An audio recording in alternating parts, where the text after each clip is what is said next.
اسلحہ سنبھالا اور گاؤں کی طرف روانہ ہوا۔ اسے کیا خبر تھی کہ اس کے رستے میں ایک نیک دودھ والا بشیر کھڑا ہے اور وہ ایک دودھ والے کا اہلاک اس کی خونی ہاتھوں کو کانپنے پر مجبور کر دے گا۔ شام جب ڈلنے لگی تو گاؤں میں خشک ہوا کا جھونکا چلنے لگا۔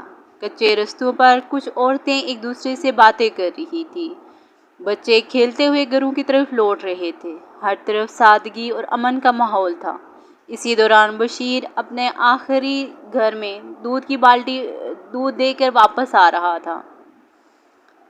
گاؤں کے آخری گھروں کے بعد ایک گھنا جنگل شروع ہوتا ہے جہاں سے شہر کی طرف جانے والی چھوٹی سی ہاکی راہ نکلتی ہے۔ بشیر جب اس گاؤں کے کنارے پہنچا تو اچانک سے پیچھے سے ایک سرگوشی کی آواز آئی، دودھ دودھ، کس نے بلایا؟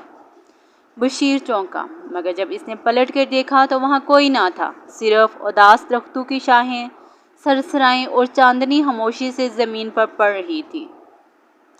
اسی لمحے ایک دھواں سا گزرے ہوئے پودوں کے بیچ سے نمودار ہوا، ایک چہرہ نقاب سے ڈھانپا اور کندھے پر بھاری سا بندوق۔ یہ تھا راجو ڈاکو۔ اس کی آنکھوں میں ایک عجیب سا غبار تھا اور قدموں میں وہ رعب تھا جس سے زمین بھی لرز جائے۔ راجو نے چپکے سے بشیر کے قریب آ کر پوچھا، دودھ والا، کیا تم سے آج سارا دودھ حاصل کیا جا سکتا ہے؟ بشیر نے خوف سے خود کو سنبھالا اور ایمانداری سے کہا، یہاں گاؤں کے لوگ اپنی ضرورت کے مطابق دودھ لیتے ہیں۔ آج کل دودھ ختم ہو چکا ہے، کل صبح دوبارہ آ جائیں گے تو پورا دودھ لے سکتے ہیں۔ راجو، کل صبح میں یہاں نہیں ہوں گا، آج ہی چاہیے مجھے۔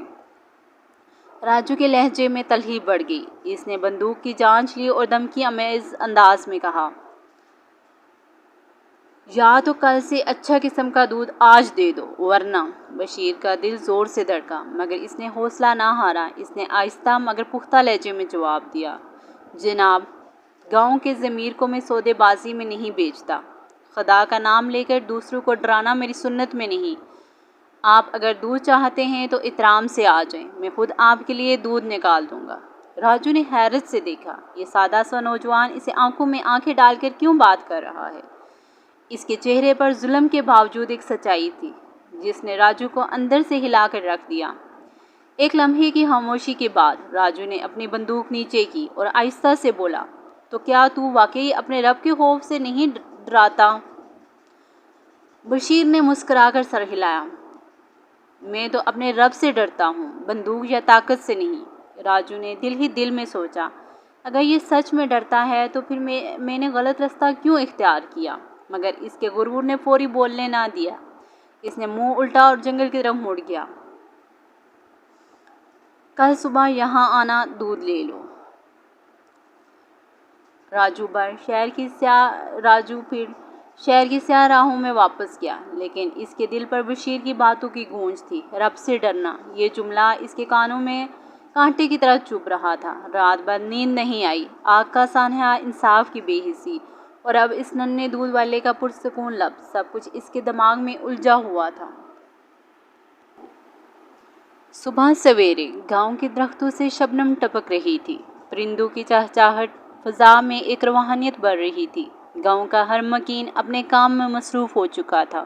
بشیر ہمیشہ کی طرح اٹھ کر تازہ دودھ نکال رہا تھا، مگر آج اس کے چہرے پر ایک عجیب سنجیدگی تھی۔ وہ جانتا تھا کہ وہ شخص آئے گا جو ڈاکو تھا، پر کل کی باتوں کے بعد اس کے دل میں ایک چنگاری باقی رہ گئی تھی۔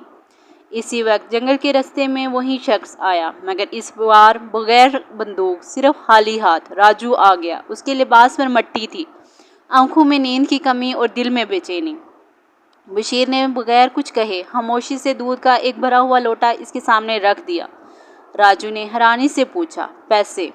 بشیر نے مسکرا کر کہا، میرا سودا پیسے سے نہیں، رب کی رضا سے ہوتا ہے۔ راجو کا دل دھک سے رہ گیا۔ اس نے دودھ کا برتن پکڑا اور زندگی میں پہلی بار اس کے ہاتھ کانپے، کیونکہ پہلی بار کسی نے اس کے بغیر خوف، بغیر مفاد کے بات کی تھی۔ راجو واپس شہر گیا، وہ دودھ پیا اور پہلی بار برسوں بعد اسے سکون کی نیند آئی۔ اس کی ماں کی آواز جیسے کانوں میں گونج رہی تھی، میرا بیٹا نیک بنے گا۔ نیند میں اس نے خواب دیکھا، وہ دوبارہ بچہ بن گیا ہے، مسجد میں بیٹھا قرآن پڑھ رہا ہے۔ ماں اس کے سر پر ہاتھ رکھ کر دعا دے رہی ہے۔ صبح اٹھا، کچھ پل دیوار سے ٹیک لگا کر بیٹھا رہا، پھر آہستہ سے کہا، کیا میں واقعی واپس جا سکتا ہوں؟ چند دن بعد راجو پھر گاؤں آیا۔ اس بار وہ خاموشی سے بشیر کی مدد کرنے لگا، کبھی جانوروں کو پانی دیتا، کبھی دودھ کے برتن دھوتا۔ ایک دن ایک چھوٹا بچہ آ کر راجو سے ٹکرا گیا۔ بچے نے فوراً معافی مانگ لی، مگر راجو نے اس کے سر پر ہاتھ پھیرا اور کہا، ڈر مت بیٹا، میں بھی تم جیسوں کے لیے بدلنا چاہتا ہوں۔ بشیر نے یہ سب کچھ دیکھا اور اس کی آنکھوں میں آنسو آ گئے۔ اس نے اللہ کا شکر ادا کیا، اے میرے رب، تو واقعی دلوں کے حال کو جاننے والا ہے۔ اب راجو روز بشیر کے ساتھ رہنے لگا۔ گاؤں والوں کو پہلی دفعہ شک تھا، مگر آہستہ آہستہ وہ سمجھ گئے کہ وہ شخص جو کل تک ڈاکو تھا، آج ان کا ہمدرد بن چکا ہے۔ راجو نے شہر کے جرم کی دنیا چھوڑ دی۔ اس نے اپنی ساری کمائی بشیر کے حوالے کر دی اور کہا، اسے یتیم بچوں میں تقسیم کر دو۔ راجو کے دل کا زخم بھرنے لگا، وہ نیکی کے راستے پر آ گیا تھا۔ جمعہ کا دن تھا۔ گاؤں کی مسجد میں پہلی صف میں بشیر بیٹھا تھا۔ اس کے ساتھ ایک اجنبی بھی بیٹھا تھا، سر جھکائے، آنکھوں میں نمی اور دل میں ندامت۔ وہ کوئی اور نہیں بلکہ راجو تھا، جو اب راجہ علی کے نام سے جانا جاتا تھا۔ امام صاحب نے خطبہ دیا، اللہ تعالیٰ توبہ قبول کرتا ہے، وہی سب سے بڑا معاف کرنے والا ہے۔ اگر تم نے دل سے ندامت کی ہو تو رب کی رحمت تمہیں ضرور ڈھونڈ نکالے گی۔ راجو کی آنکھوں سے بے اختیار آنسو نکلے۔ بشیر نے اس کے کندھے پر ہاتھ رکھا۔ نماز کے بعد راجو نے بشیر سے کہا، میں چھپ کر نہیں جیوں گا، اب وقت ہے میں اپنے ماضی کا سامنا کروں۔ اسی شام وہ خود پولیس تھانے گیا اور کہا، میں وہی راجو ڈاکو ہوں جسے تم سالوں سے تلاش کر رہے تھے، مگر اب میں بدل چکا ہوں، میں اپنے تمام جرائم قبول کرتا ہوں۔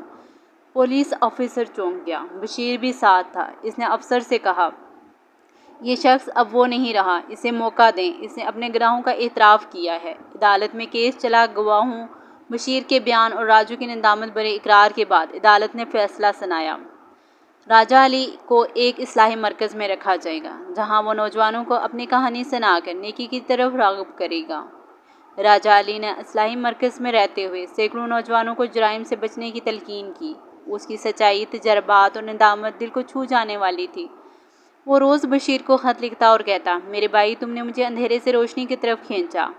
ایک سال بعد جب راجہ علی واپس گاؤں آیا تو گاؤں کے لوگ اسے پہچان نہ سکے۔ اب وہ مکمل بدل چکا تھا، ہلکی داڑھی، سفید لباس اور ماتھے پر سجدے کا نشان۔ بچوں کے لیے وہ راجہ چاچا بن چکا تھا اور انہیں ایمان، سچائی اور قربانی کی باتیں سکھاتا۔ بشیر کے ساتھ مل کر اس نے ایک مدرسہ قائم کیا، جہاں یتیم اور غریب بچوں کو تعلیم دی جاتی۔ ایک دن شام کو راجہ علی نے بشیر سے کہا، میرے بھائی، ایک دودھ کے پیالے نے مجھے زندگی دی، اب میں چاہتا ہوں کہ وہ پیالہ دوسروں کو دوں۔ بشیر مسکرا دیا اور دونوں نے مسجد کی طرف قدم بڑھائے، جہاں اذان کی آواز گونج رہی تھی۔ اس کہانی سے ہمیں یہ سبق ملتا ہے کہ نیکی کبھی ضائع نہیں جاتی۔ ایک چھوٹا سا عمل کسی کی زندگی بدل سکتا ہے۔ انسان گنہگار ہو سکتا ہے، مگر رب کا در ہمیشہ کھلا ہوتا ہے۔ مزید کہانیوں کے لیے ہمارے چینل کو لائک اور سبسکرائب کرنا نہ بھولیے۔ شکریہ۔